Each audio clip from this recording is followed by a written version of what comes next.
Hello friends, आपका स्वागत है आपके चैनल स्टोरी ज्ञान में। आप सभी को जन्माष्टमी की हार्दिक शुभकामनाएं।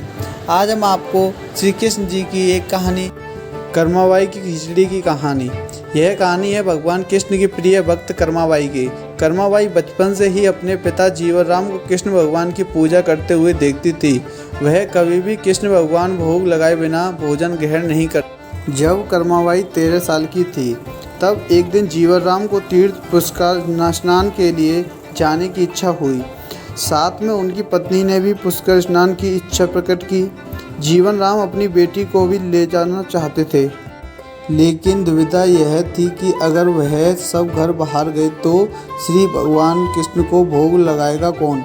तब जीवनराम ने इस नित्यकर्म की जिम्मेदारी कर्माबाई को सौंपी और कहा कि देखो बेटी कर्मा, सुबह भगवान कृष्ण को भोग लगाने के पश्चात ही तुम भोजन ग्रहण करना।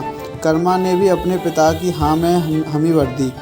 अगले दिन सुबह कर्माबाई ने उठकर सबसे पहले गुड़ और घी डाल के बाजरे का खिचड़ा बनाया और भगवान कृष्ण की मूर्ति के सामने रख दिया और बोली, भगवान मैंने आपका भोग रख दिया है, आपको जब भूख लगे तब खा लेना, तब तक मैं घर के काम पूरे कर लेती हूँ। इतना कहकर कर्मा अपने घर कामों में जुट गई। काम करते करते बीच बीच में आकर देखने पर जब कर्मा को ज्ञात हुआ कि भगवान ने अभी तक खिचड़ा नहीं, तब उसे संदेह हुआ कि शायद खिचड़ी में घी और गुड़ कम है, इसलिए भगवान कृष्ण भोजन ग्रहण नहीं कर रहे हैं। तभी कर्माबाई ने खिचड़ा में थोड़ा गुड़ और घी मिलाया और मूर्ति के सामने बैठ गई। वह बोली, भगवान मेरे पिताजी जब खिलाते हैं तब तो आप खा लेते हो, तो अब क्यों नहीं खा। और अभी तो पिताजी बाहर गए हैं, उन्हें आने में बहुत दिन लगेंगे, तब तक आपको भोग लगाने की जिम्मेदारी मुझे दी गई है, इसलिए जब तक आप भोजन नहीं खाएंगे मैं भी कुछ नहीं खाऊंगी।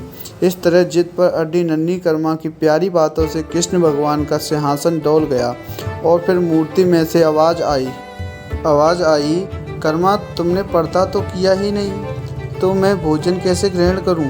तब कर्माबाई ने मूर्ति के आगे अपनी चुनरी का पर्दा किया और कुछ ही समय में कृष्ण मूर्ति के सामने रखी खिचड़ी की थाली खाली हो गई। अब कर्मा रोज़ सुबह सबसे पहले कृष्ण को बाजरे का खिचड़ा खिलाती और बाद में खुद भोजन ग्रहण कर। कुछ दिनों बाद घर लौटने पर कर्मा के माँ बाप भी कृष्ण की लीला देखकर दंग रह गए। इस तरह कर्माबाई ईश्वर कृष्ण की नरसिंह भक्त बन गई।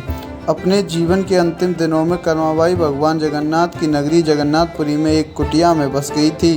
वहाँ पर एक दिन कर्माबाई की कुटिया के सामने एक तेजस्वी कांति वाला और उसने कर्माबाई से कहा, मुझे भूख लगी है, माँ खाना दो। उस वक्त भी कर्मा अपने भगवान कान्हा को खिचड़ा का भोग लगा रही थी। कर्मा ने उस बालक को भी खिचड़ा खिलाया। उसके बाद से वही बालक हर रोज़ कर्मा के हाथ का खिचड़ा खाने आता था। यह सिलसिला कई वर्षों तक चलता रहा।